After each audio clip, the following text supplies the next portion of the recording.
I am 65 years old, and I thought I had seen everything in this life. But nothing, absolutely nothing, prepared me for what my own son would do to me in front of 50 people. I gave him a $300,000 car for his 40th birthday. An imported SUV, black, as shiny as a mirror.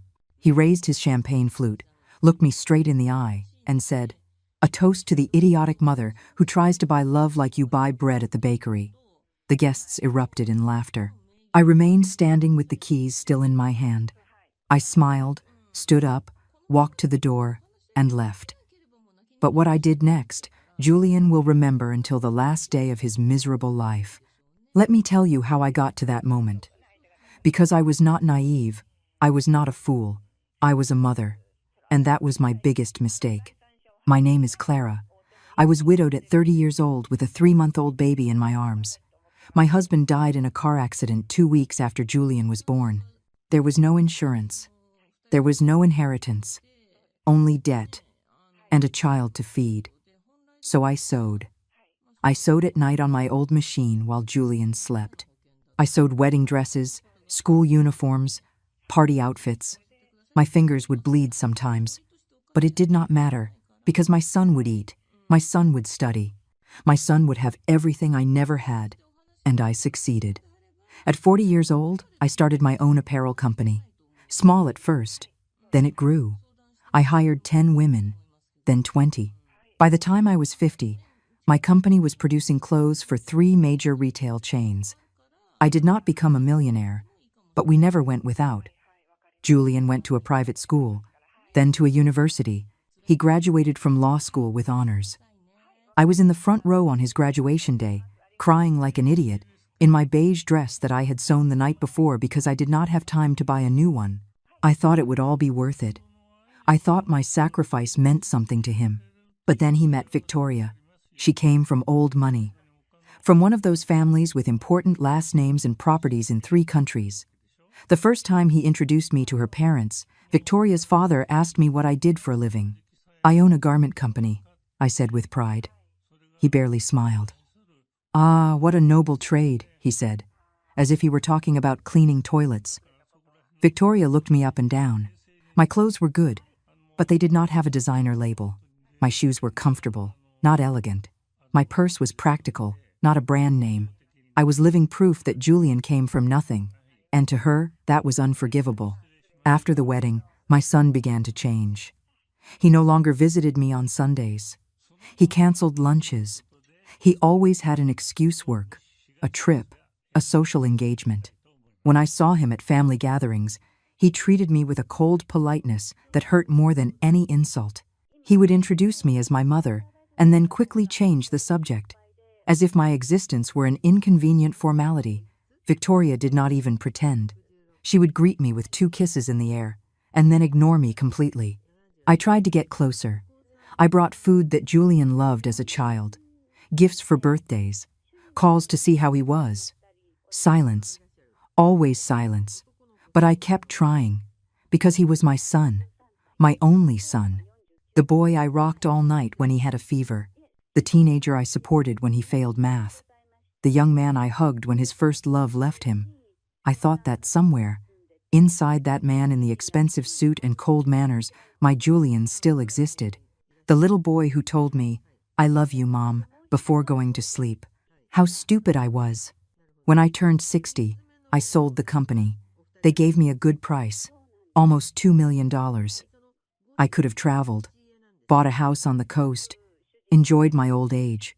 But no, I saved that money thinking of Julian, of his future, of my grandchildren, if I ever had any. I thought, when I am gone, he will understand everything I did for him. How pathetic that sounds now. Last month, Victoria called me. It was the first time in 2 years I had received a call from that house. "Clara, we're throwing a surprise party for Julian. He's turning 40. It would be lovely if you came." Her voice was sweet. Too sweet. I should have been suspicious, but I was so hungry for attention, so desperate to be included, that I said yes immediately. "Can I bring anything?" I asked. "Don't you worry," she said. "Just your presence is enough." Liar. I did not want to arrive empty-handed. Julian had always loved cars. As a child, he collected scale models. As a teenager, he memorized brands and specifications. His dream was to own an imported SUV. I remember because he told me 1,000 times. So I thought, this is my chance. I will give him something he truly wants, something that will show him how much I love him. I went to the dealership. I chose the most beautiful SUV I saw. Black, powerful, perfect. $300,000, almost half of my savings. But it was for my son. It was worth every penny. The day of the party, I got ready carefully. I wore a cream-colored dress I had bought, especially for the occasion. I put on makeup. I did my hair. I wanted to look good. I wanted Julian to be proud of his mother for once. I arrived at the house with the keys in a velvet case. My heart was beating so hard I thought everyone could hear it. The party was in the backyard. Lights hanging from the trees. Waiters with trays. Elegant guests. Soft music. Everything perfect. Everything expensive. I did not fit in there, and I knew it. But I was the mother of the birthday boy. I had a right to be there. Victoria saw me arrive and smiled. That smile should have warned me. But I was excited. "Clara, so good of you to come," she said loudly. Everyone turned. "Julian, look who's here." My son approached.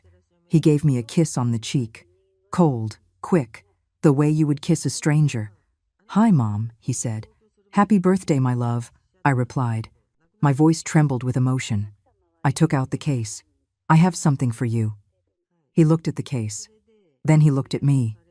Something flashed in his eyes. It was not gratitude. It was contempt. He opened the case. The keys glittered under the garden lights. "It's an SUV," I said. "The one you always wanted." "It's outside." The guests murmured, impressed. Julian took the keys. He held them up, and then he picked up his champagne flute. "Attention, everyone," he said. His voice was firm. "I'd like to make a toast." Everyone fell silent. They raised their glasses. I smiled. I thought he was going to thank me. I thought I would finally have a moment of recognition, of affection. "A toast," Julian repeated, looking straight at me, "to the idiotic mother who tries to buy love like you buy bread at the bakery."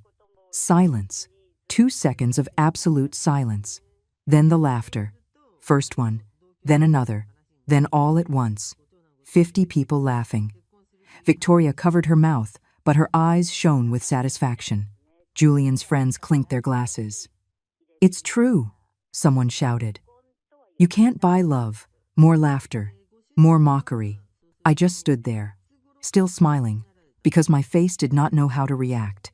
Something inside me broke in that instant. It was not my heart. It was something deeper, more ancient. It was the last shred of hope that my son loved me. My hands started to shake. My eyes filled with tears, but I would not let them fall. I would not give them that satisfaction. I lifted my chin. I clutched my purse. I walked toward the exit. No one stopped me. No one said a word.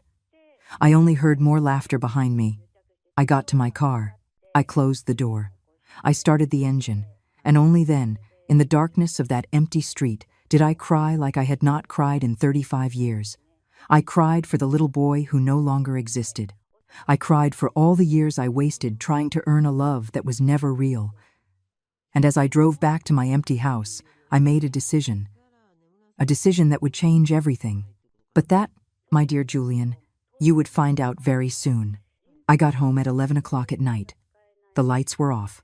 The house smelled of silence. I took off my shoes at the entrance. I sat on the sofa without turning on the lights. Just me in the darkness. My hands were still trembling. My chest ached as if someone had hit me with a hammer. I closed my eyes and saw the scene over and over again. The raised glass, the laughter, the satisfaction in Victoria's eyes. And Julian, my son, my only son, destroying me in front of strangers as if I were a cheap joke. I poured myself a glass of water. My hands shook so much I spilled half of it. I sat at the kitchen table. The same table where Julian had done his homework for years. The same one where we ate breakfast together before he went to school. I ran my fingers over the worn wood. There was a small burn mark in the corner. From when he was 8 years old and accidentally set a hot pan on it, I did not get angry. I just hugged him and told him that accidents happen, that the important thing was that he was okay. How many times had I protected him? How many times had I put his happiness before my own? When he was 15 and failed a major exam, I went to speak with the teacher. I begged him to give Julian another chance. The teacher agreed, but on one condition. I had to donate uniforms for the low-income children at the school. I sewed 30 uniforms in 2 weeks. 30, for free. My fingers bled from the effort. But Julian passed. And that was all that mattered. When he turned 18 and wanted to go to the most expensive private law school in the city, I sold my car. I took a second job. I sewed during the day in my workshop and did alterations at people's homes at night. I slept 4 hours a day. I lost so much weight my friends thought I was sick. But I paid for every semester, every book, every supply he needed. And when he graduated with honors, he gave me a quick hug and went off to celebrate with his classmates. I was not invited to that celebration.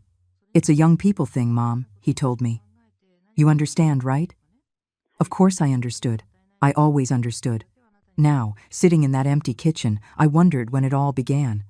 When my son had stopped seeing me as his mother and started seeing me as an embarrassment. Maybe it was when he went to college and met classmates who came from wealthy families. Families with important last names and houses in the best neighborhoods. He never brought anyone to our house.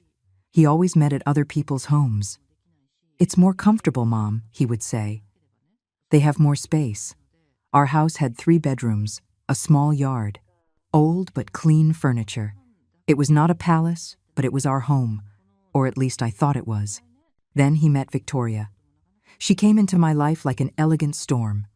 Everything about her screamed money. Her clothes, her perfume, the way she walked. The first time she came to our house, she barely sat down. She looked at the sofa as if it might give her a disease. "How cozy," she said with a smile that did not reach her eyes. Julian was nervous. I saw it in the way he fidgeted with his hands, in how he avoided my gaze. I cooked a meal, my best recipe, the roast chicken he had loved as a child. Victoria ate 3 bites. "It's interesting," she said. "I don't usually eat carbs at night." Julian did not eat much either. He just pushed the food around on his plate. That night I understood I had lost my son. That Victoria was not just his girlfriend. She was his escape route to a world where I had no place. The wedding was 6 months later. A large ceremony in a private garden. 200 guests. I knew almost no one. I sat in the second row because the first was for Victoria's family. During the ceremony, I looked at my son. He looked at his bride as if she were a prize he had won. He did not look at me once. At the reception, they sat me at a table in the back, with distant cousins I had not seen in years. Julian came by to say hello for 5 minutes. "Thanks for coming, Mom," he said, and he left. Victoria did not even come over. That night I cried in my hotel room. I cried because I had paid for half of that wedding. $15,000. 2 years of savings. But my name was not mentioned in any of the speeches. No one thanked me.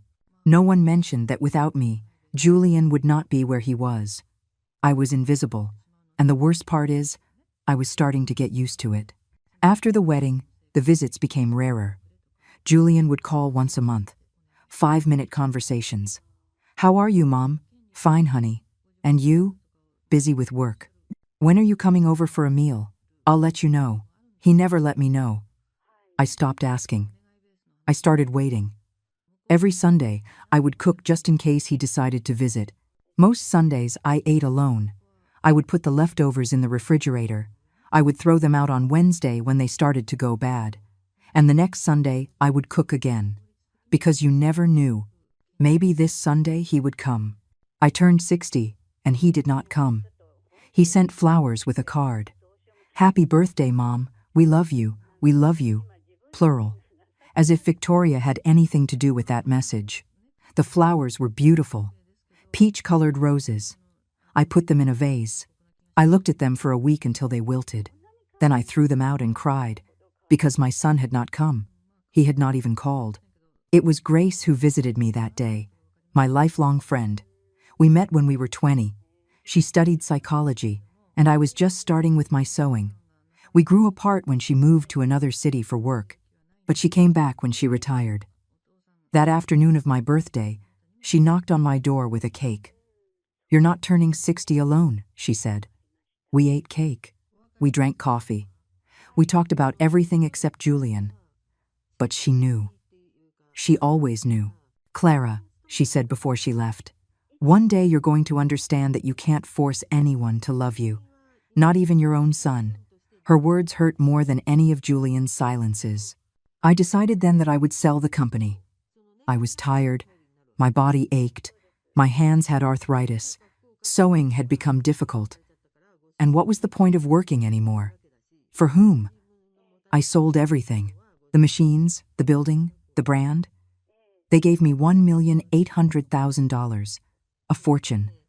I could live comfortably for the rest of my days. I could travel, buy that house on the coast I always wanted, rest. But I did not. I put that money in the bank. For Julian. For when he needed it. For when I was no longer around and he might, just might, remember that he had a mother who loved him more than anything in the world. How foolish that version of me sounds now. The months passed. Julian still did not visit. I was still waiting, until that call from Victoria came. "We're throwing a surprise party for Julian." For the first time in years, I felt included. I felt important, as if my presence finally mattered. I thought about what to get him. What could I give him that would show him how much I loved him? And I remembered that SUV he always wanted, that car he used to see in magazines as a teenager. "One day I'll have one of those," he would say, pointing at the pictures. I thought, this is the moment. I'll give him his dream. I spent $300,000, almost half of my savings. But what did it matter? It was for him, for my son. For the little boy who once hugged me and told me I was the best mom in the world. That little boy still existed somewhere. He had to. I just needed to find him. The car would be the bridge, the gesture that would finally break down that wall of ice between us. But no, it was not a bridge. It was my public humiliation, my final defeat.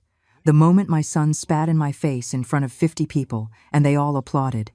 Now I was in my kitchen. It was 2 o'clock in the morning. I had not slept. I had not eaten. I had just been sitting in the dark, remembering every sacrifice, every sleepless night, every dollar I spent on him, every tear I hid so he would not feel bad. And in the end, none of it had mattered. Nothing. Because to Julian, I was not his mother. I was his embarrassment, his poor past, the proof that he came from the bottom. And that was unforgivable in the world he now belonged to. I stood up. I went to my room. I opened the drawer where I kept old photos.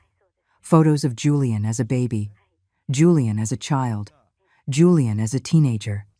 In all of them, I was by his side, smiling, hugging him, looking at him with that infinite love only a mother can have. I picked up one photo. He was 5 years old. We were at the park.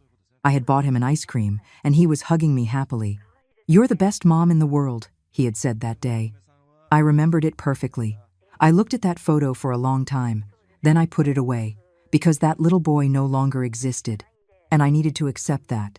I sat on the bed. I took a deep breath, and for the first time in 35 years, I felt something different.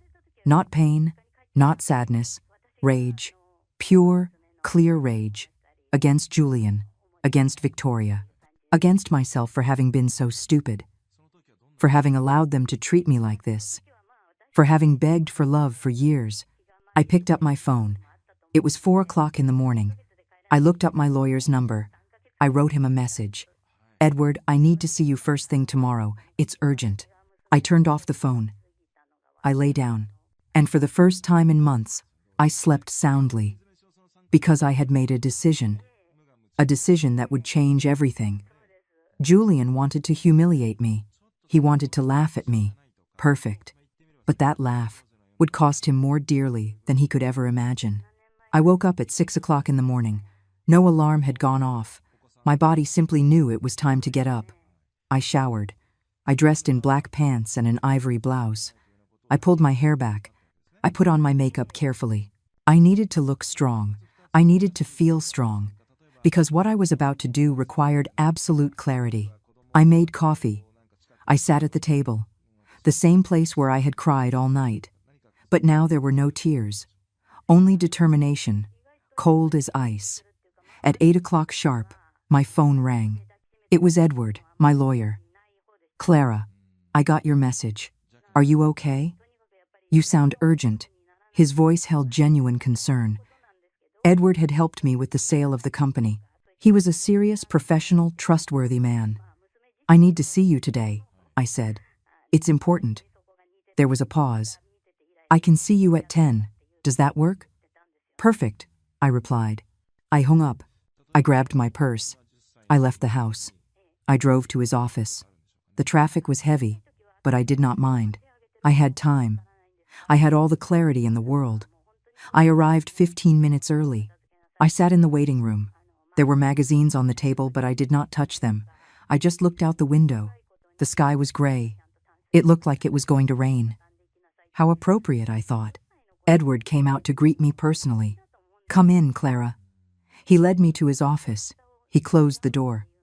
I sat across from his desk. He took his seat and looked at me attentively. "What do you need?" I took a deep breath. "I want to change my will." Edward nodded. "Of course. What changes do you want to make?" "I want to disinherit my son." Silence. Edward stared at me. "Clara, that's a very serious decision. Are you sure?" "Completely sure," I answered without blinking. "I want Julian to receive absolutely nothing from my estate. Nothing." Edward leaned back in his chair. "May I ask what happened?" I told him everything. The party, the gift, the humiliation, the laughter, everything. As I spoke, my voice did not tremble once. Edward listened in silence. When I finished, he sighed. "I'm so sorry, Clara.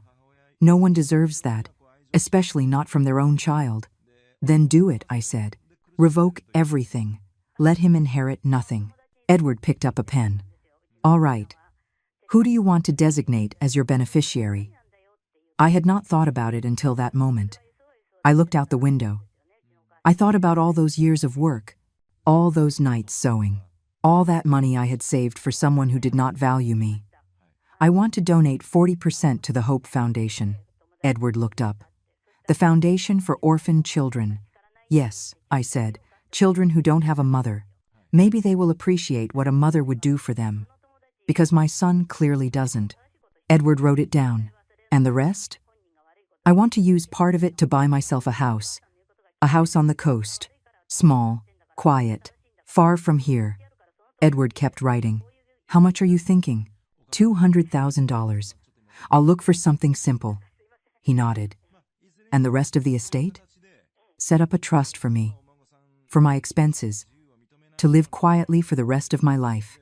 And when I die, whatever is left goes to the foundation as well." Edward finished writing.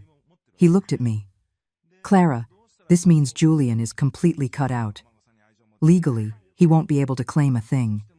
"That's exactly what I want," I said. "I need you to draft everything today. And I want to sign it tomorrow." Edward frowned. "So quickly?" "Yes. Before he tries to contact me, before he comes with excuses or fake apologies. I need to do it now, while I have the strength." Edward studied my face. He was looking for doubt, I suppose. Regret. He found none. "All right," he said finally. "I'll draft everything today. You can come in first thing tomorrow to sign." I stood up. I shook his hand. "Thank you, Edward." He squeezed my hand warmly. "Clara, I know this hurts, but I think you're doing the right thing. No one has the right to treat you like that. Not even your son." I nodded. I walked out of his office with my head held high. I got in my car. I started it, and for the first time in days, I felt something like relief. It was not happiness, it was not peace, but it was the first step toward my freedom. I drove aimlessly for a while. I did not want to go home yet. The house felt too empty. too full of memories of a son who no longer existed. I drove down Main Street. I saw shops, restaurants, people walking, normal life, people with their normal problems. I envied that normality. I stopped in front of a coffee shop. I went in. I ordered a coffee and a slice of chocolate cake. I sat by the window. I ate slowly. The cake was good, sweet, comforting. It had been years since I had bought myself cake. I was always on a diet or saving money or thinking about other things. But today, I deserved it. A woman sat at the table next to me. She was about my age, maybe a little older. She was alone too, reading a book. She looked calm, at peace. I wondered if she had children, if her children called her, if they visited her, or if she was alone like me too. I wanted to ask her. I wanted to talk to someone, but I did not. I finished my coffee. I paid. I left. I walked down the street. There was a bookstore. I went in. It smelled like new paper. I liked that smell. I walked through the aisles. I picked up a book at random. It was about women who had changed their lives after 60. I smiled ironically. How timely. I bought the book. I also bought a mystery novel, something to distract my mind. I left the bookstore feeling strangely good, as if I were doing things for myself for the first time in decades. I got home at noon. There were 3 missed calls, all from Julian. There were no voicemails, just calls. I deleted the notifications. I had nothing to say to him. Not now, maybe never. I made lunch. Salad and grilled chicken. I ate in the yard. It was a nice day despite the clouds. The birds were singing. There was a gentle breeze. I realized it had been years since I had eaten in the yard. I always ate inside in front of the television or in the kitchen reading the newspaper. But out here it was different. It was quiet, peaceful. After eating, I lay down in the hammock. I closed my eyes. I listened to the sounds of the neighborhood. Dogs barking, children playing, cars passing. Life, simple and ordinary. I fell asleep. When I woke up, it was 4 o'clock in the afternoon. I had slept for 3 hours. I could not remember the last time I had taken a nap. I felt rested, relaxed. I went inside the house. I checked my phone. 5 more calls from Julian. A text message. Mom, I need to talk to you. It's important. I deleted the message. I called a real estate agency. Good afternoon. I'd like to see some houses on the coast. Something small, quiet. The woman on the other end sounded enthusiastic. Of course, ma'am. When would you like to see some properties? As soon as possible, I said. Tomorrow afternoon. Perfect. I have 3 options that might interest you. Does 3 o'clock in the afternoon work for you? Excellent, I replied. I'll see you tomorrow. I hung up. I smiled. I was doing it. I was taking control of my life. That night, I cooked my favorite dinner. Pasta with homemade tomato sauce. Something I had not made in years because Julian did not like it. It's too simple, Mom, he would say. But I loved it. I ate slowly, savoring every bite. I put on music. Old songs I liked when I was young. Ballads. Love songs. Music that made me feel alive. I washed the dishes. I straightened the kitchen. I changed into comfortable clothes. I sat on the sofa with the book I had bought. I read for 2 hours. The story was good. It distracted me completely. At 10 o'clock at night, the doorbell rang. I tensed up. I looked through the window. It was Julian. He was standing on my doorstep, alone, without Victoria. He rang the bell again. Mom, I know you're in there. Please open up. His voice sounded different, less arrogant, almost pleading. I did not move. I stayed on the sofa in silence. Mom, I need to talk to you about what happened. He kept ringing. 5 minutes, 10, 15. Finally, he left. I remained sitting in the dark. My heart was beating fast. But not from fear, from power. For the first time in my life, I was in control. I decided who entered my space, who deserved my attention. And Julian did not deserve it. Not after what he did. I went to sleep feeling strangely calm. Tomorrow I would sign the papers. Tomorrow I would see houses on the coast. Tomorrow my new life would officially begin. And Julian would have to learn to live with the consequences of his actions. Because I had already learned to live without him. The next morning, I woke with a clarity I had not felt in years. The sun streamed through my bedroom window. Outside, the birds were singing. I stretched in bed. For the first time in a long time, I did not feel that weight on my chest, that constant anxiety of wondering if Julian would call. If he would visit, if he would finally show me even a little affection. All of that was gone, and in its place was something new, something it took me a moment to identify. It was freedom. I got up, I showered, I dressed in gray pants and a lavender-colored blouse. I put on a little makeup. I looked in the mirror. The woman looking back at me was 65 years old. She had wrinkles around her eyes. Gray hairs I no longer bothered to dye. But her eyes were firm, determined. This woman was never going to beg for love again. I had a quiet breakfast. Coffee with toast. Strawberry jam. Simple and perfect. At 9 o'clock sharp, I left for Edward's office. The traffic was light. I arrived 10 minutes early. Edward was waiting for me with the documents ready. "Good morning, Clara." I sat down. He placed the papers in front of me. "Here is everything." I reviewed every clause. "Julian is completely excluded from your will.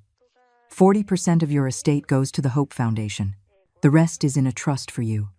Whatever is left after your death also goes to the foundation." I read each page carefully. Everything was perfect. "Are you absolutely sure?" Edward looked at me seriously. "Once you sign, this is final." I picked up the pen.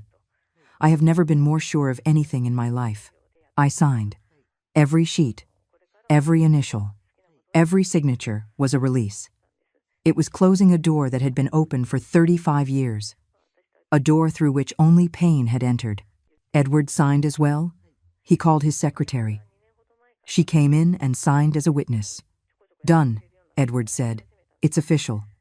I stood up. I put my copy of the documents in my purse. "Thank you, Edward, for everything." He came around the desk and gave me a fatherly hug. "Take care of yourself, Clara. And remember, this doesn't make you a bad mother.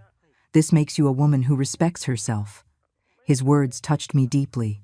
I nodded, unable to speak. I walked out of his office with my head held high. I got into my car. I put my hands on the steering wheel.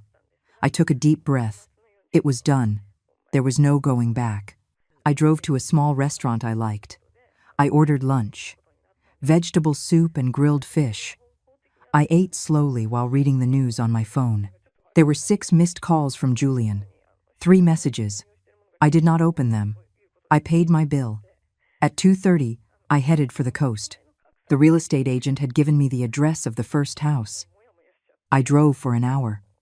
The coastal highway was beautiful. The sea on one side, mountains on the other.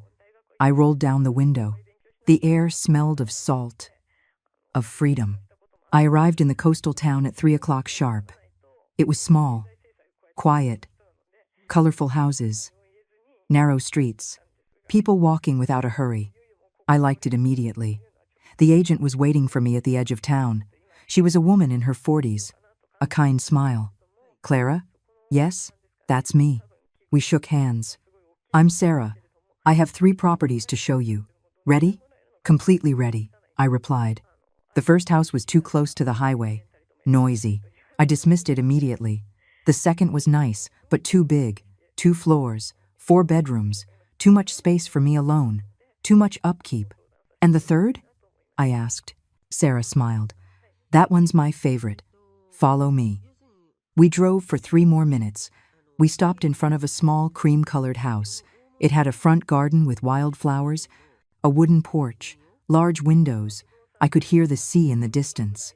"It's perfect," I said before even going inside. Sarah laughed. "Wait until you see the inside." She opened the door. We went in. The living room was small but bright. Hardwood floors, white walls, a stone fireplace. The kitchen was compact but functional. 2 bedrooms, 1 full bathroom. Everything was clean, simple, cozy. I walked to the back porch, and there it was, the sea, 50 yards away. The sound of the waves was clear and constant. I closed my eyes. I took a deep breath. "How much?" I asked. Sarah consulted her folder. $180,000. It was perfect. Within my budget. "I'll take it," I said without a second thought. Sarah blinked in surprise. "Don't you want to think about it? See other options?" "No," I replied firmly. "This is it. I want to buy it." Sarah smiled broadly. "Then let's start the paperwork. You can make a down payment this week." "I can give you half tomorrow," I said. "Perfect. Give me 2 days to get everything ready. Does that sound good?" "It sounds excellent." We returned to the town. We sat in a coffee shop. Sarah took out documents. She explained the process. I nodded but was barely listening. I was looking out the window toward the sea. I was buying a house for me. Not to impress anyone. Not so Julian would have a place to stay when he visited. Just for me. To rest. To live. To be happy. I signed the preliminary documents. Sarah gave me her card. "I'll call you in 2 days with everything ready." We said goodbye. I walked through the town before heading back. There was a bakery that smelled of freshly baked bread. I went in. I bought pastries and cookies. There was a small bookstore. I bought 2 more books. There was a home decor shop. I bought scented candles and a green ceramic vase. I carried my bags to the car feeling strangely excited, like a child with new toys. I could not remember the last time I had bought things just because I liked them. Without thinking if Julian would approve, without worrying about saving for him, I drove back to the city as evening fell. The sky was painted orange and pink. Beautiful. I arrived home at 7 o'clock in the evening. There was a car parked in front of my house. I recognized the SUV, the $300,000 SUV. Julian was sitting on my front steps. He stood up when he saw me arrive. "Mom, finally." His voice was urgent, almost desperate. I got out of the car with my bags. I ignored him completely. I walked toward the door. "Mom, wait. I need to talk to you." I kept walking. I took out my keys. "Mom, please, just 5 minutes." I opened the door. I stepped inside. He put his foot in the door before I could close it. "Mom, I'm sorry. I'm so sorry. What I said was horrible. I was drunk. I wasn't thinking." I turned around. I looked him directly in the eyes. "Get your foot out of my door." My voice was pure ice. He blinked, surprised. "Mom, Get your foot out. Now." Julian slowly removed his foot. "Can we talk like adults? Just give me a chance to explain." I held the door partially open. "There's nothing to explain. You said exactly what you thought. In front of 50 people. You said it with clarity, with intention. The only thing I regret is taking so long to understand who you really are." His eyes widened. "I'm not that person. I was angry.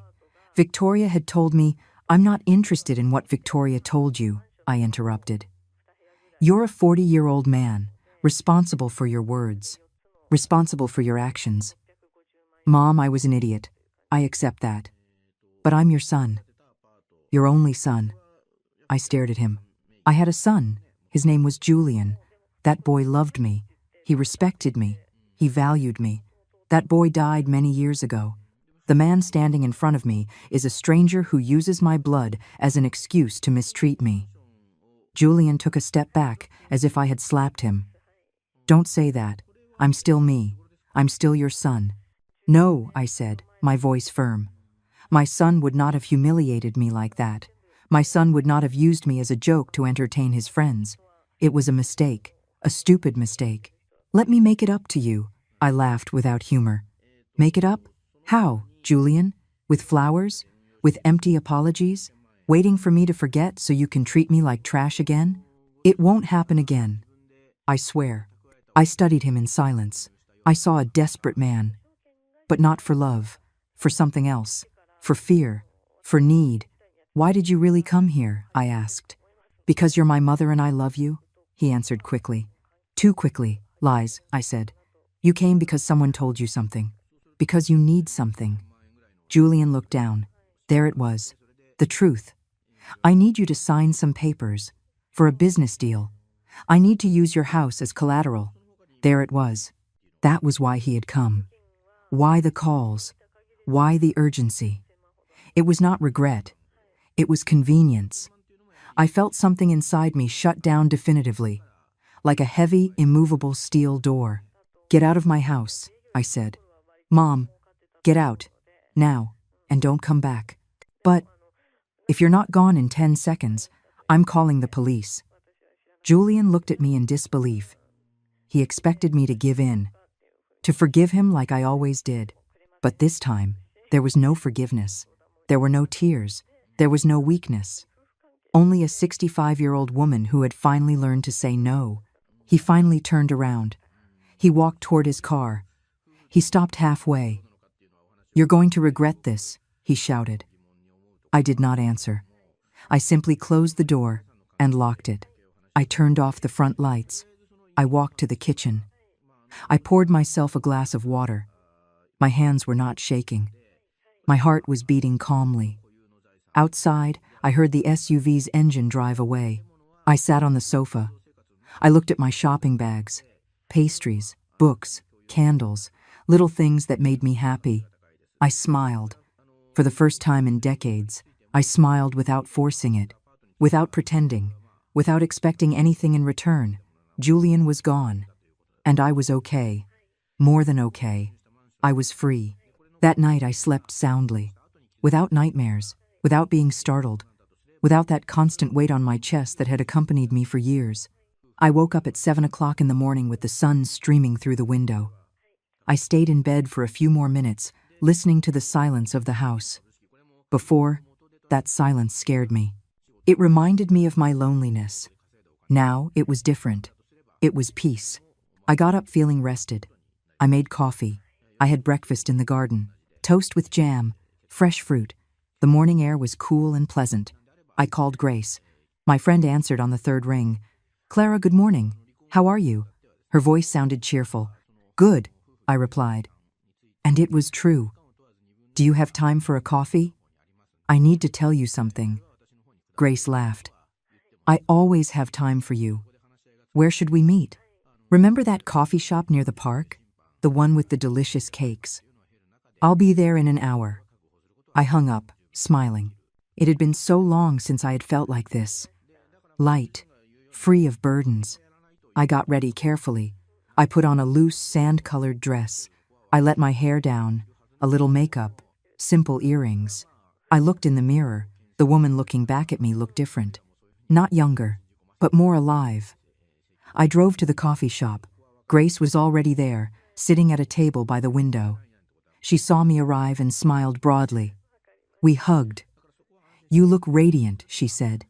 What happened? We sat down. We ordered coffee and cake. And then I told her everything. I told her about the party, about the humiliation, about ignoring Julian's calls, about changing the will, about the house on the coast I was buying. Grace listened in silence. Her eyes filled with tears when I described what Julian had said to me in front of everyone. That boy has no idea what he's lost, she said finally. Clara, you did the right thing. You spent years giving him everything and getting nothing in return. That's not love. That's abuse. Her words hit me hard. Abuse. I had never seen it that way. But she was right. I feel strange, I admitted. On one hand, I feel free. On the other, I feel guilty, as if I've abandoned my son. Grace took my hand across the table. Clara, listen to me carefully. You didn't abandon anyone. He abandoned you years ago, emotionally. He turned you into his personal bank, into his public embarrassment. You simply stopped allowing it. That's not abandonment. That's self-respect. I wiped away a tear I did not know had fallen. When did I become so foolish? You weren't foolish, Grace said firmly. You were a mother, and mothers sometimes love so much that we forget to love ourselves. We finished our coffee talking about the house on the coast. Grace was excited.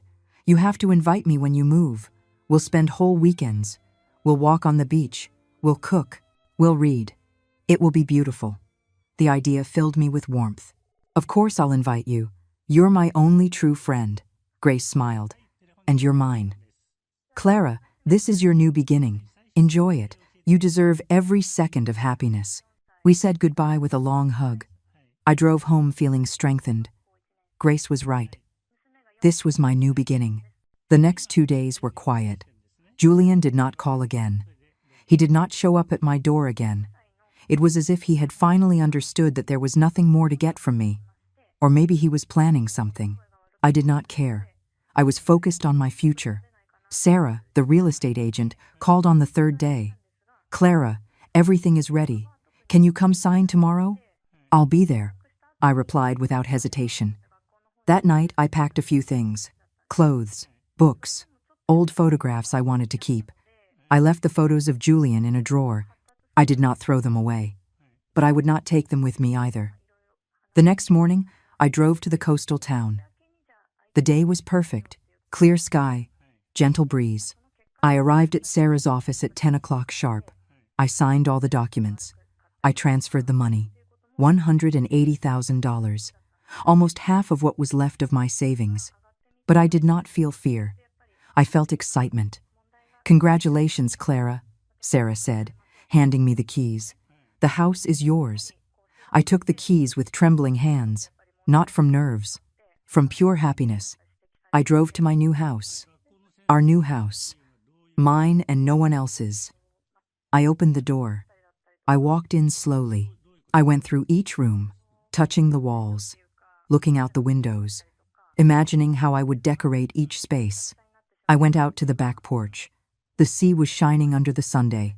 The waves were breaking, constant and calm. I sat on the wooden steps. I closed my eyes. I listened to the sound of the water, of the seagulls, of the wind. For the first time in years, I did not think about Julian. I did not think about the past. I only thought about this moment, about this peace. I returned to the city that afternoon. I had to organize the move, decide what to take and what to leave. When I arrived at my house, I found an envelope under the door. I picked it up. It was a letter from Julian. I recognized his handwriting on the envelope. I stared at it for a long time. Part of me wanted to open it, the part that still held a tiny hope that maybe he was truly sorry. But the other part, the new, strong part, knew the truth. This letter was not love. It was manipulation. It was a last attempt to regain control. I went into the house. I left the unopened envelope on the kitchen table. I made tea. I sat in front of the letter. I studied it as if it were a strange object. My name written in that handwriting I knew so well.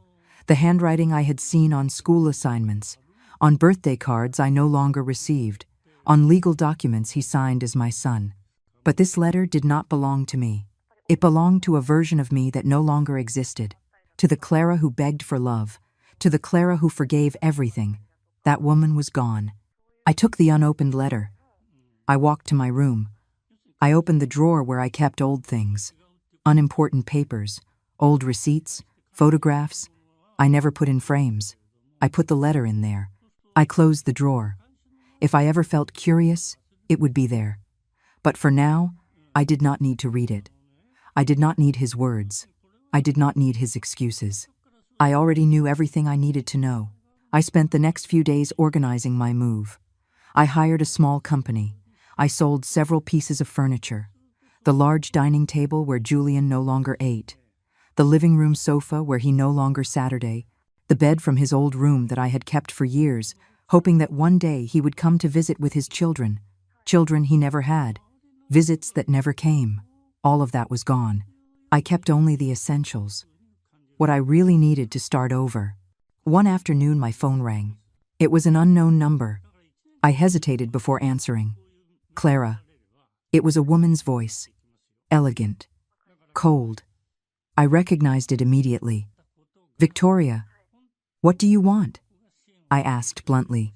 There was a pause. I need to talk to you about Julian. I have nothing to talk about with him. Wait. Don't hang up. This is important. Her voice had an urgent tone I had never heard before. "You have 1 minute," I said. "Julian is in trouble. Serious financial trouble. He invested in a business that turned out to be a fraud. He lost a lot of money, money that wasn't his. And what does that have to do with me?" My voice was ice. "He needs help. He needs money to fix this before it becomes a legal problem." I laughed without humor. "Ah, now I understand. That's why the calls. That's why the letter. It wasn't regret. It was need." Victoria sighed. "Clara, I know what he did to you was wrong. I was there too. I saw everything. But he's your son. You can't let him fall like this." "I can't?" I asked. "Watch me. Please, Clara, I'm asking you as what, Victoria? As a daughter-in-law? You never treated me like a mother-in-law. You treated me like trash from day one. As if I were a mistake in Julian's life that had to be tolerated." Victoria was silent. Then she spoke with a harder voice. "If you don't help him, he'll lose everything. His reputation, his job. Everything I worked for, I corrected her. I paid for his education. I built his future. He just had to take advantage of it. And instead of being grateful, he decided to humiliate me publicly. He decided to use me as a joke, as a mockery. Well, now let him learn to solve his own problems." "You're his mother," Victoria said with desperation. "Mothers are supposed to forgive everything." "Mothers are also human," I replied. "And this mother has forgiven enough, has given enough, has suffered enough. Are you going to regret this when he really needs something and you're not there?" Victoria threatened. "Maybe," I said calmly. "But that will be my regret. Not yours, not his, mine. And I will be able to live with it. Because at least I'll know I didn't let them keep using me." I hung up before she could respond. My hands were trembling slightly, but not from fear, from anger that had been contained for too long, from newfound power, from a freedom I was just beginning to taste. I poured myself a glass of water. I sat in the kitchen. I took a deep breath. Victoria had called. Julian was in trouble, and I had not given in. I had not run to rescue him. I had not sacrificed my peace for his mistakes. For the first time in 35 years, I had chosen my well-being over my son's, and it hurt. Of course, it hurt. But it also felt right. It felt like closing a circle that should have been closed a long time ago. That night, I packed the last boxes. My entire life fit into 20 boxes. It seemed like a little, but it was enough. The moving company would arrive the next day. In 2 days, I would be living in my house on the coast, far from this city, far from the memories, far from Julian and his world of appearances and coldness. I went to bed early. Tomorrow would be a long day, but it would also be the first day of the rest of my life. And that life would be mine. Only mine. The moving men arrived at 8 o'clock in the morning. There were 3 of them. Efficient workers who loaded my 20 boxes in less than 2 hours. They looked around the house with curiosity, probably wondering why someone would leave a large house for a smaller one. I did not give them any explanations. I owed them none. I supervised as they loaded the furniture I had decided to take. My bed. The single armchair I liked. The small kitchen table. The floor lamp I had bought 20 years ago. Simple things. My things. When they were finished, I locked the front door of the house. I stood on the porch, looking inside one last time. This house had been my home for 15 years. I had raised Julian here since he was a teenager. I had cried here when he got married and left. I had waited here for his visits that never came. But I had also sewn thousands of garments here. I had built my business here. I had found my strength here. This house held pain, but also pride. I thanked it in silence. Then I turned and walked to my car without looking back. The drive to the coast took an hour. I drove slowly, unhurried, enjoying the scenery, the mountains, the trees, the infinite sky. The coastal highway appeared, and with it, the smell of the sea. I rolled down the window completely. I let the wind mess up my hair. I did not care. I felt alive. I arrived in town at 11. The moving truck was already parked in front of my house. The men were waiting, sitting on the curb eating sandwiches. I apologized for the delay. They smiled. No problem, ma'am. We took a break. I opened the door to the house. They came in and started unloading. I showed them where to put everything. The bed in the master bedroom, which faced the backyard. The armchair in the living room, in front of the large window. The table in the small dining area.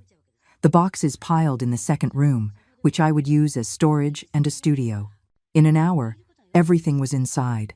I paid them. I gave them a generous tip. They left, thanking me. And then I was alone. In my new house, in my new life. The silence was different here. It was not the heavy silence of loneliness. It was the quiet silence of peace. I walked barefoot through the house. I felt the wood floor under my feet. Cool, smooth. I opened all the windows. The sea breeze came in, filling every corner. I stood on the back porch. The sea was there, constant, eternal, indifferent to my problems. And that comforted me. The world kept spinning. The waves kept breaking. I kept breathing, and that was enough. I unpacked slowly, without rushing. First, the clothes. I filled the small closet with my dresses, my blouses, my pants, everything neat. Then the kitchen. Plates, glasses, pots, silverware. I put everything in its place. There was something therapeutic about organizing, about creating order where there had only been closed boxes. By mid-afternoon, the house was starting to look lived in, to feel like home. I made tea. I sat in my new armchair in front of the window. I looked at the sea in the distance. I smiled. I was home. The doorbell rang. It startled me. No one knew I was here. No one except Sarah and Grace. I approached the door cautiously. I looked through the side window. It was an older man, white hair, a green work shirt. He was holding a pot of flowers. I opened the door. Yes? The man smiled kindly. Hello, neighbor. I'm Arthur. I live in the house next door. I saw you were moving in today. I wanted to welcome you. He held out the flower pot. Yellow roses. Beautiful. Oh, how thoughtful. Thank you. I took the pot. I don't want to bother you. I just wanted to introduce myself. If you need anything at all, I'm right next door. His voice was warm. Sincere. That's very kind of you, Arthur. Well, I'll let you get some rest. Welcome to the neighborhood. He left with a smile. I closed the door. I looked at the roses. It had been years since someone had given me flowers without expecting anything in return, without ulterior motives. Just because. I placed the pot on the dining table. The roses brightened up the space. That night, I had something simple for dinner. Canned soup and bread. I did not have the energy to cook. I washed my plate. I straightened the kitchen. I changed into my pajamas. I lay down in my new bed. The sheets smelled like lavender. I had bought new sheets especially for this new beginning. I got comfortable. I closed my eyes. I heard the distant sound of the waves, and I slept deeply. I woke to the sound of seagulls. It took me a few seconds to remember where I was. Then I smiled. I was in my house, at the beach, far from everything. I got up and opened the curtains. The sun was just beginning to rise. The sky was painted orange and pink. The sea was glittering peacefully. I put on a robe and went out barefoot onto the porch. The cool air hit my face. I took a deep breath. It smelled of salt, of freedom, of a new beginning. I stood there for several minutes, just being, just existing without thinking about anything or anyone. I made coffee. I drank it on the porch while watching the sunrise completely. The colors changed every minute. It was a spectacle I had seen in photographs, but never in person. It was worth every penny I had paid for this house. I had fruit and toast for breakfast, simple and perfect. Afterwards, I showered and dressed in comfortable clothes, sand-colored linen pants, and a loose white blouse. I decided to explore the town. I needed to get to know my new home. I walked through the quiet streets. It was barely 9 o'clock in the morning. Some shops were opening their doors. Others still had their curtains drawn. I greeted a woman who was sweeping the entrance to her bakery. She returned the greeting with a smile. You're new around here. Yes, I just moved in. Welcome. I'm Christina. If you need fresh bread, we're here every day. Thank you, Christina. I'll be back soon. I continued walking, feeling good. The people here were friendly, unpretentious. I found a small market. I went in. I needed to do some shopping. Vegetables, fruit, chicken, rice, eggs, milk, the basics. As I was filling my basket, a woman approached. She was probably in her 70s. Completely white hair tied up in a bun. "Excuse me, are you Clara?" I was surprised. "Yes, do we know each other?" She laughed. "No, but Arthur told me a new neighbor had arrived. This is a small town. News travels fast." She extended her hand. "I'm Eleanor. I live 3 houses down from Arthur." I shook her hand. "A pleasure to meet you. If you need recommendations on where to shop or anything, just let me know. The women in this town look out for each other." Her words moved me. "Thank you, Eleanor. I'll keep that in mind." I paid for my groceries and went home. I put everything away. I organized the refrigerator.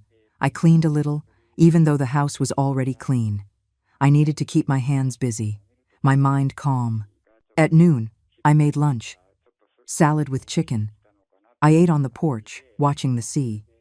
It was strange to be so calm.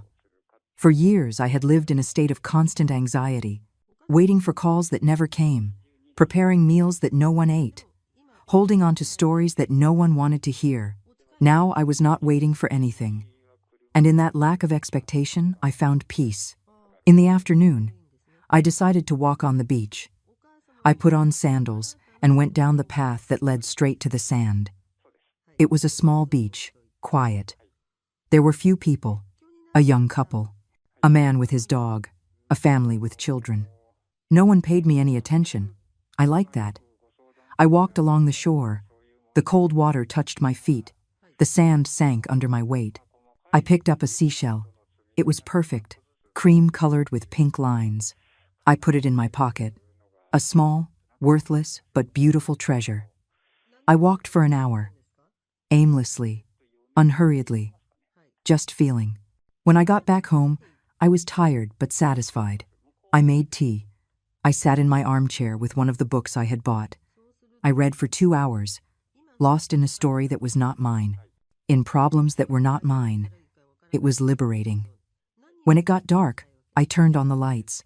I prepared a light dinner, soup and salad. I ate, looking out the window as the lights of the town turned on one by one. After dinner, my phone rang. It was Grace. "Clara, how is everything?" Her voice sounded cheerful. "Good. Very good, actually. Tell me everything.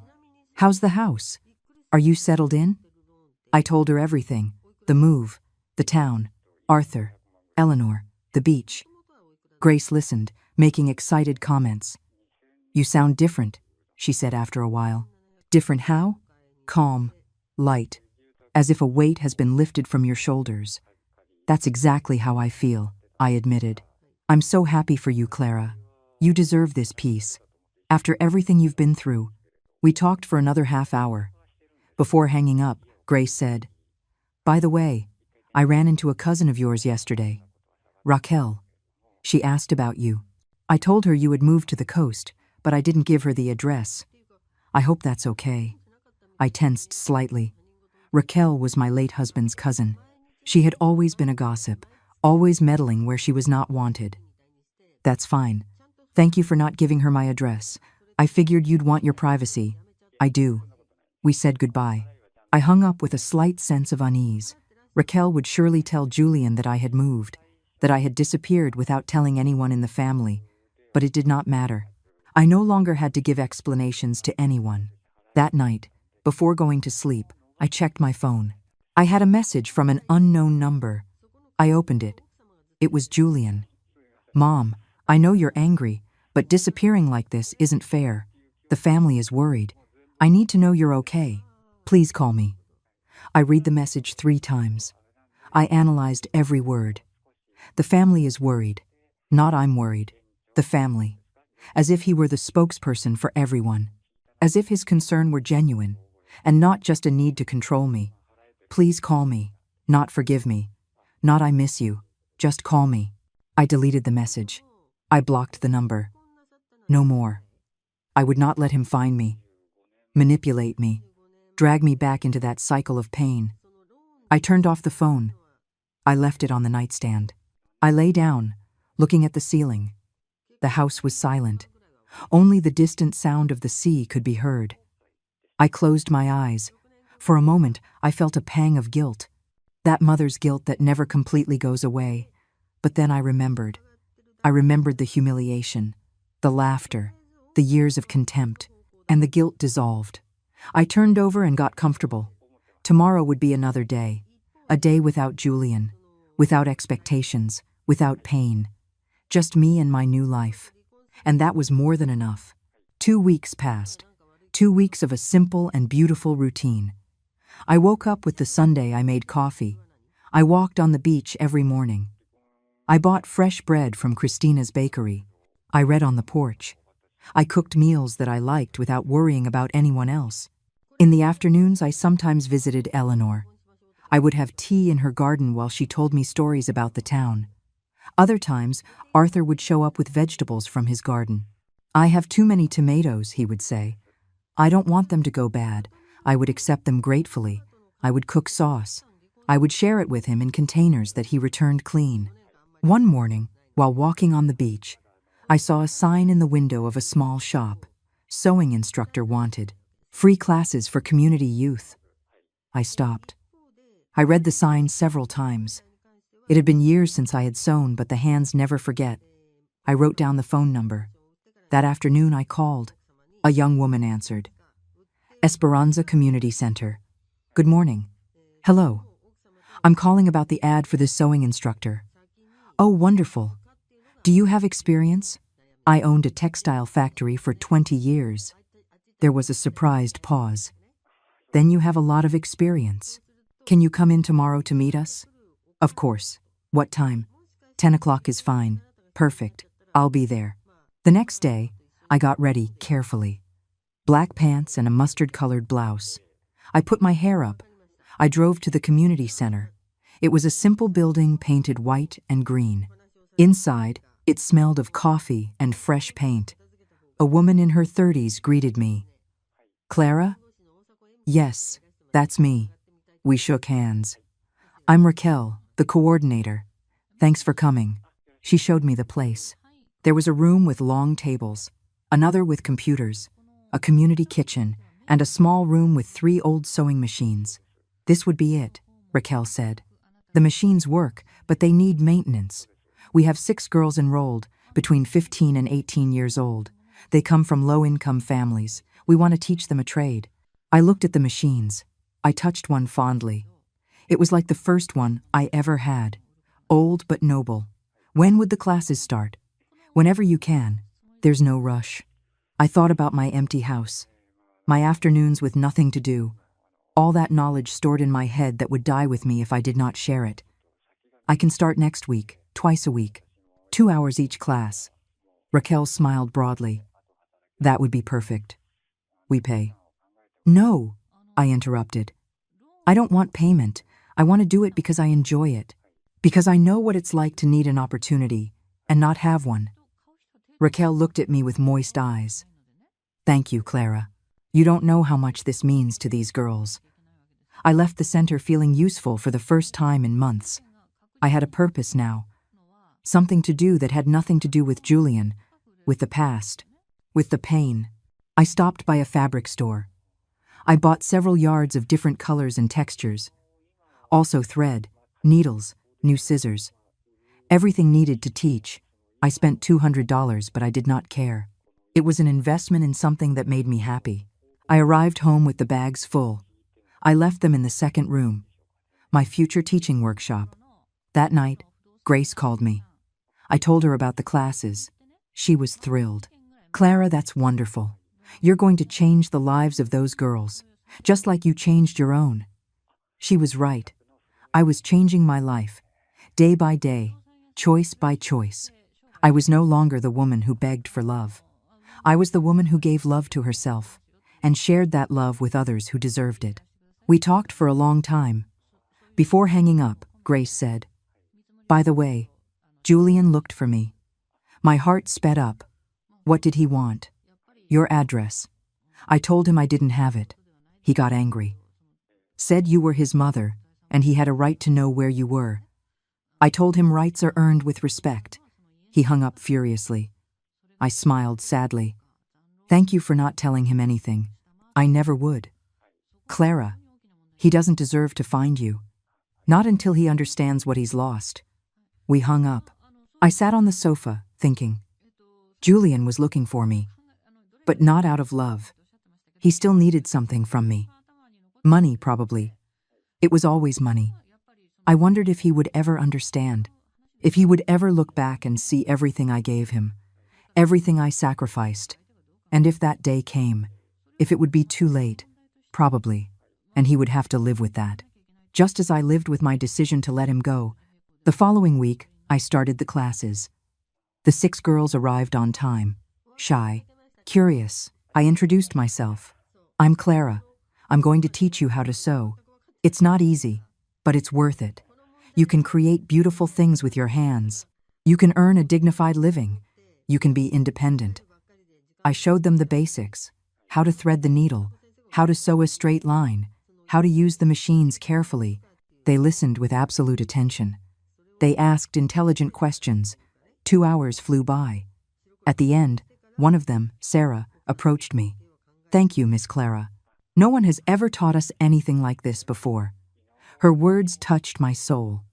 The following weeks turned into months.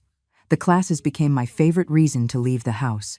Seeing the girls' progress, their excitement when they sewed their first perfect seam, their pride when they finished their first garment. One afternoon, Sarah showed me a dress she had made. Simple but well constructed. It's for my mom, she said. It's her birthday. I hugged her. It's beautiful. Your mom is going to cry with happiness. Sarah smiled. Like you do when you teach us. I can tell you love it. She was right. I loved it. It fulfilled me. It gave me purpose. One afternoon, as I was leaving the center, I found Arthur waiting in his truck. Hello, neighbor. I saw you had class today. Want me to give you a ride? Oh, I brought my car. I know. But I thought maybe you'd like to get some coffee before heading back. I know a place with a sea view. I hesitated for a moment. Then I smiled. Why not? I got into his truck. We went to a small coffee shop on a cliff. The view was spectacular. We ordered coffee and cake. We talked about everything, about his life, about mine, about his children who lived in another city, about his wife who had passed away 5 years ago. I miss her every day, he said. But life goes on, and you have to live it. I nodded. I understood perfectly. We returned to town at sunset. Arthur dropped me off at my house. Thanks for the coffee, I said. Thank you for the company, he replied. Clara, if you ever want to go out again, just let me know. It doesn't have to be anything romantic. Just 2 people enjoying life. I smiled. I like that idea. I went into my house feeling light. It was not love. It was not romance. It was friendship. Simple companionship. And that was enough. More than enough. That night, before sleeping, I looked out the window. The stars were shining. The sea sounded constant. I had rebuilt my life. Stone by stone. Choice by choice. I no longer hoped for Julian to change. I no longer hoped for his love. I had found something better. I had found myself. 6 months had passed since I moved to the coast. 6 months of peace I did not know was possible to feel. My life had found a perfect rhythm. I woke up early. I walked on the beach. I taught sewing twice a week. I visited Eleanor on Thursdays for tea. On Saturdays, Arthur and I explored nearby towns. No pressure, no expectations, just genuine friendship. My house had filled with little details that made it mine. Plants on the porch, books stacked next to the armchair, photographs of sunsets that I had taken myself. A simple but profoundly mine life. One November afternoon, I was watering the plants when I heard a car stop in front of my house. I looked over the hedge. It was a black SUV. My heart stopped. I recognized that car immediately. Julian got out of the driver's side. Victoria from the passengers. I watched them walk to my door. They rang the doorbell. Once, Twice, 3 times. I remained motionless in the backyard. They had not seen me. "Mom, I know you're here," Julian shouted. "Your car is in the driveway. Please open up." His voice sounded tired, defeated. But I no longer responded to that voice. Victoria spoke then. "Clara, we just want to talk." 5 minutes. They waited. They rang again. 10 minutes passed. Finally, I heard their steps moving away, but they did not start the car. They stayed outside, waiting, betting that I would eventually come out. I sat on the back porch where they could not see me. I picked up my book. I pretended to read, though the words made no sense. Half an hour later, I heard voices. It was Arthur. "Can I help you with something?" "We're looking for the lady who lives here," Julian replied. "Are you family?" "I'm her son." There was a pause. "I understand. But if she doesn't open the door, it's because she doesn't want visitors. This is a quiet town. We respect people's privacy." "She's my mother," Julian insisted arrogantly. "I have a right to see her." "Rights are built with respect, young man," Arthur said in a firm voice. "I suggest you leave. If she wants to contact you, she will when she's ready." I heard protests, arguments. Then finally, the engine starting, the car driving away. I took a deep breath. Arthur had been there for me, protecting my peace. 10 minutes later, he knocked gently on my back door. I opened it. "They're gone," he said. "Thank you, Arthur." He looked at me with concern. "Are you okay?" "I'm fine. Better than fine." He nodded. He did not ask any more questions. That is what I appreciated most about him. He respected my silences. That night, I could not sleep. Knowing that Julian had found me was unsettling. It had taken me so much to build this peace. I could not let him destroy it. The next morning, I found an envelope under my door. I recognized it immediately. Julian's handwriting. This time, I opened it. I needed to know what he wanted. The letter was long. It spoke of regret, of mistakes, of how much he needed me. But between the lines, I read the truth. It spoke of financial problems, of debts, of needing a loan. There it was, the real reason for his visit. It was not love, it was money, as always. I read the entire letter. Then I folded it carefully. I went to the kitchen. I turned on one of the stove burners. I held the letter over the flame. I watched as the paper was consumed, as the words disappeared, turned to ash. I did not feel pain. I did not feel guilt. I only felt closure. I threw the ashes in the trash can. I washed my hands. I made coffee. I had a peaceful breakfast watching the sunrise. Julian had come, Julian had gone, and I was still here, standing, at peace. The following days, I returned to my routine. The sewing classes filled me with joy. Sarah and the other girls had progressed so much. They were now sewing complete blouses, skirts. Some were even selling their creations at the local market. It filled me with pride to see them grow. One afternoon, Sarah arrived excited. "Miss Clara, I sold 3 blouses. I earned enough to help my mom with the household expenses." I hugged her tightly. "I'm so proud of you." She hugged me back. "You changed our lives." All of ours. Her words touched me deeply. This was what it meant to be a real mother. Not giving out of obligation, giving out of love, and receiving genuine gratitude. One December evening, Grace came to visit. She spent the weekend at my house. We walked on the beach. We cooked together. We laughed like teenagers. I showed her my classes. She met the girls. "Eleanor, Arthur, you've built a beautiful life here," she said on the last night as we drank wine on the porch. "A life you deserve." We toasted under the stars.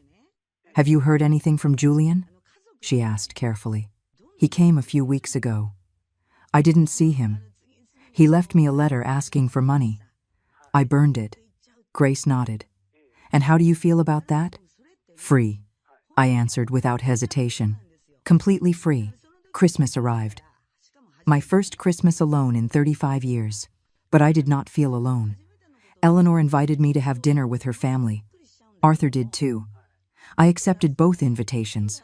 Early dinner with Eleanor, dessert with Arthur. Both houses were filled with warmth, with laughter, with genuine love. They treated me like family, not because they had to, because they wanted to. I returned to my house that night with a full heart. I sat on my porch, looking at the dark sea. The lights of the town twinkled in the distance. I thought about Julian. I wondered what he was doing. If he thought of me. Probably not, and that was okay.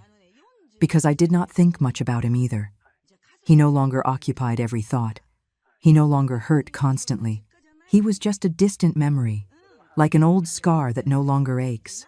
On New Year's Eve, I walked alone on the beach at midnight. I heard fireworks in the distance. The sea shimmered under the full moon. I took off my sandals. I put my feet in the cold water. I closed my eyes. I made a wish. I did not ask for Julian to change. I did not ask for reconciliation. I asked to continue having the strength to choose myself, to protect my peace, to live this life that had cost me so much to build. I opened my eyes. A large wave soaked my pants. I laughed. I laughed alone on the beach like a happy fool. Because that's what I was. I was happy, genuinely happy. I went back home. I changed my clothes. I made tea. I sat in my armchair with a blanket. I took out my journal. I had started writing a few months ago. Thoughts, reflections, gratitudes.